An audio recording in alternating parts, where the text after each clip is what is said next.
امام راضی کہتے ہیں کہ سیدہ فاطمہ الزہرا رضی اللہ تعالیٰ عنہ کے دونوں شہزادے حسنین کریمین بیمار ہو گئے تو سیدہ نے منت مانگی کہ بچوں کو شفا ہوگی تو 3 روزے رکھوں گی۔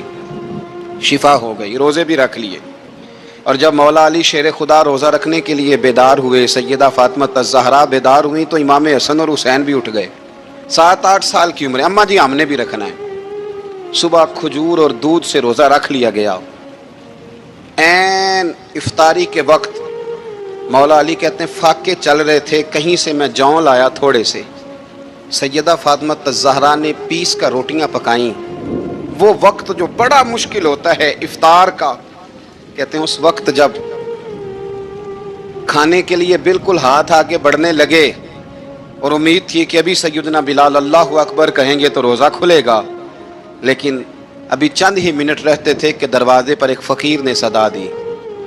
کہنے لگا سارے مدینے کے دروازے کھٹکھٹا آیا ہوں، قحط ہے، فاقہ ہے، اے رسول اللہ کے خاندان والو، میں یتیم ہوں، کسی نے بتایا ہے کہ اور کوئی دروازہ کھلے نہ کھلے سیدہ کا دروازہ تیرے لیے ضرور کھلے گا، کیا یتیم کو روٹی ملے گی؟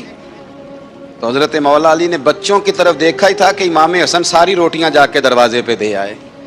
کھجور اور پانی سے افطار ہو گیا۔ صبح پھر کھجور اور دودھ سے روزہ رکھا۔ امام راضی کہتے ہیں عین وہ وقت جب افطار کا ٹائم آیا تو پھر دروازے پہ کسی نے صدا دی، کہا ہے رسول اللہ کے خاندان والوں میں مسکین ہوں، رات سے روٹی کھائی ہے، نہ صبح کھا سکا نہ دوپہر، کسی نے بتایا ہے کہ اس دروازے سے خالی کوئی نہیں جاتا۔ امام حسن نے پھر سارا لنگر اٹھایا اور پھر جا کے دے دیا۔ تیسرا دن پھر ہوا۔ مجھے لگتا ہے کہ جب افطار کا ٹائم آیا ہوگا نا تو یہ خود ہی سارے دروازے پہ دیکھتے ہوں گے، یہ کوئی آیا نہیں لینے والا ابھی تک۔ لگتا ہے کہ نظریں دروازے پہ تھیں۔ عین افطار کے وقت 3 روٹیاں جب جوں کی پک کے آئی تو ایک بھکاری نے صدا دی، کہنے لگا میں قیدی ہوں، آج ہی قید سے رہائی ملی ہے، پہلے دن کسی کے دروازے پہ صدا ملی ہے، دی ہے روٹی ملے گی۔ امام حسن وہ کھانا دے کے واپس لوٹے۔ کھجور اور پانی سے افطار ہوا اور جیسے ہی مسجد نبوی میں تینوں باپ بیٹا نماز پڑھنے گئے تو مولا علی کہتے ہیں مجھے بتانا نہیں پڑا، رسول کریم نے میری طرف دیکھ کے فرمایا علی تیرا، فاطمہ کا، حسن اور حسین کا 3 دن والا عمل خدا کو بھی بڑا پسند آیا ہے اور محمد مصطفیٰ کو بھی بڑا پسند آیا ہے، بڑا پسندیدہ عمل۔ میں کہتا ہوں کہ حضرت فاطمہ نے نا ان کی تربیت پہلے ہی کر دی تھی، 3 دن بغیر افطار کے روزہ رکھنے کی، وہ ٹریننگ گھر سے ہو چکی تھی۔ اب میدان کربلا میں 3 دن بھوکا پیاسا رہنا ان کے لیے مشکل نہیں تھا۔ حضرت جناب سیدہ زینب بنت ابی رافع کہتی ہیں کہ سیدہ فاطمہ الزہرا نا ایک دن اپنے دونوں شہزادوں کو لے کے، جب حضور کی طبیعت مبارک بظاہر علیل تھی جس میں حضور کا وصال ہوا، دونوں شہزادے لے کے سیدہ فاطمہ نبی کریم کی بارگاہ میں گئی، کہنے لگی یا رسول اللہ میرے بچوں کو کچھ دیجئے سیدہ پاک۔ تو حضور اٹھ کے بیٹھ گئے، اس کندھے سے امام حسن کو لگایا اور اس سے امام حسین کو لگایا اور فرمایا فاطمہ یہ جو میرا حسن ہے نا اس کو میں اپنی ہیبت اور سرداری دیتا ہوں، اور فرمایا یہ جو میرا حسین ہے نا حسین کو میں اپنی جرت اور سخاوت دیتا ہوں، میرا حسین جرت مند ہوگا اور سخی ہوگا۔ داتا گانج بخش علی حجویری، امام الاولیاء، سید الاصفیاء، داتا صاحب کشف المعجوب میں فرماتے ہیں ایک دن نا امام حسین کے پاس ایک شخص آیا بڑی دور سے کچھ مانگنے، کہا حضور کچھ دیجئے۔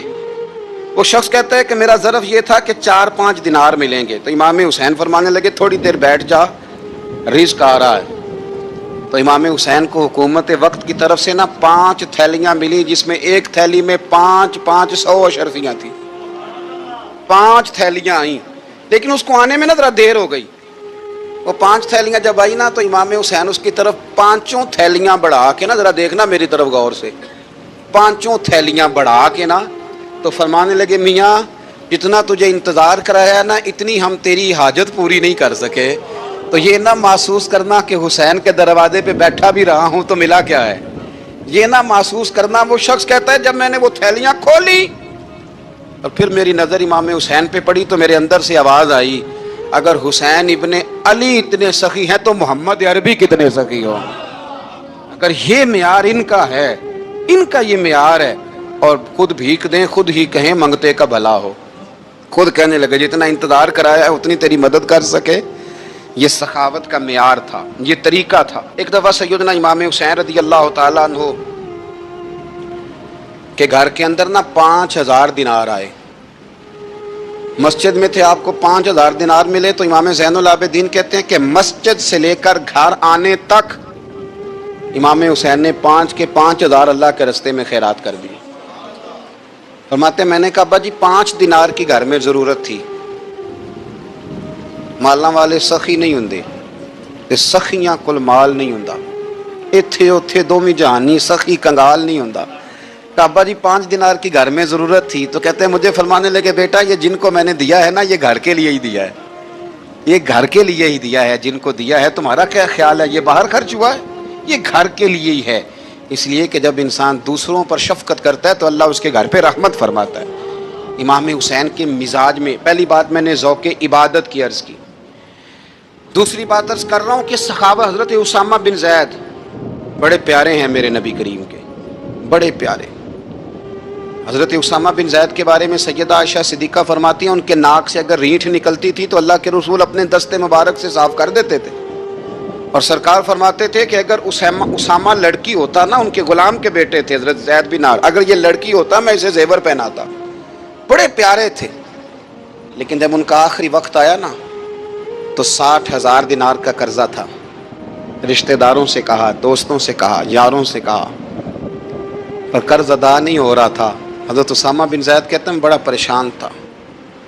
جب حد ہو گئی نا تو حضرت اسامہ بن زید فرمانے لگے جاؤ کوئی حسین ابن علی کو خبر کرو، ان سے کہو میں نا غلام ہوں آپ کے نانا کا، مقروض دنیا سے چلا گیا تو کیا بنے گا۔ امام حسین کو خبر ملی تو دوڑے آئے۔ لاجپال اس پیر کو نہیں کہتے جو تگڑا نذرانہ لے کے تو ماتھا چوم لے، لاجپال تو اس کو کہتے ہیں کہ جب ضرورت پڑے تو وہ سر پہ موجود ہو۔ حضرت سیدنا امام حسین تشریف لائے تو جناب اسامہ بن زید رو پڑے، کہنے لگے حضور میں نے نا غلامی کی ہے آپ کے نانا کی، اور اس غلامی پہ ناز ہے، اب 60,000 دینار کا قرضہ لے کے دنیا سے جاؤں گا تو میری قبر پہ بوجھ رہے گا۔ امام حسین خادم کو بھی کہہ سکتے تھے جاؤ گھر پیسے پڑے ہیں لے آؤ، امام حسین خود گئے، چادر روڑ کے تو اس کی اوٹ میں بکل میں 60,000 دینار چھپا کے لائے، اور جناب اسامہ بن زید کے سامنے رکھ کے کہنے لگے اسامہ یار پیسے رات کو ہی آئے تھے، میں سوچ رہا تھا مجھے تو ضرورت نہیں، اللہ نے کس کا نصیب میرے گھر میں بھیج دیا ہے، مجھے تو حاجت ہی نہیں تھی، اب پتہ چلا پیسے تیرے تھے، اللہ نے حسین کی ڈیوٹی لگائی ہے کہ جا کے دے آ۔ حضرت اسامہ بن زید رو پڑے، فرمانے لگے اللہ آپ کو بہترین صلہ عطا فرمائے۔ امام بڑا ہی پیار کرتے تھے۔ گھوڑے پہ جا رہے تھے، کچھ فقیر غریب لوگ بیٹھ کے روٹی کھا رہے تھے، کہاں رہے تھے؟ سڑک کے کنارے۔ تو امام زین العابدین فرماتے ہیں کہ جب امام حسین گزرے تو انہوں نے آواز دی حضور دل کرتا ہے ہمارے ساتھ بیٹھ کے روٹی کھائیں، کائنات کے مالک و مختار کے نواسے اور دنیا کے سب سے بڑے شہزادے گھوڑے سے اترے اور غریبوں کے ساتھ سڑک پہ ہی بیٹھ گئے، روٹی کھانے لگے اور دیر تک کھاتے رہے، اور جب فارغ ہو گئے تو فرمانے لگے کھانے کی ضرورت بھی نہیں تھی، حاجت بھی نہیں تھی، پر تم نے آواز دی تو دل رکھنے کو بیٹھ گیا تھا، اگر اجازت دے تو چلا جاؤں۔ یہ مزاج تھا، یہ طبیعت تھی۔ آپ کے ایک بھائی ہیں چھوٹے، حضرت محمد بن حنفیہ نام ہے، حضرت مولا علی شیر خدا رضی اللہ تعالیٰ عنہ کی دوسری بیوی سے۔ ایک دن حضرت امام حسین ان کے گھر میں بیٹھے تھے تو کسی بات میں نا اختلاف رائے ہو گیا، تو امام علی مقام ناراض ہو گئے، فرمایا آج کے بعد تیرے گھر نہیں آؤں گا، رومال اٹھایا چلے گئے۔ لوگوں نے حضرت محمد بن حنفیہ رضی اللہ تعالیٰ عنہ سے کہا حسین تو ناراض ہو گئے، کبھی نہیں آئیں گے۔ آپ فرمانے لگے بھائی تمہارا ہے کہ میرا؟ جی بھائی تو آپ کے ہیں۔ فرمایا اگر کہو تو چند منٹوں میں حسین واپس آئے۔ جناب ناراضگی ہو گئی ہے۔ فرمایا ناراضگی ہوئی ہے پر میں اس کے دل کی نرمی کو تو جانتا ہوں نا، اس کے مزاج کے اندر جو محبت ہے اس سے تو ابھی آئے۔ کہ جناب وہ کیسے؟ فرمانے لگے دیکھنا ذرا۔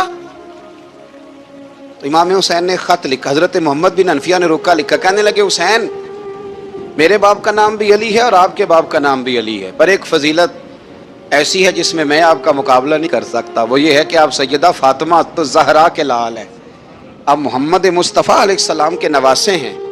کہنے لگے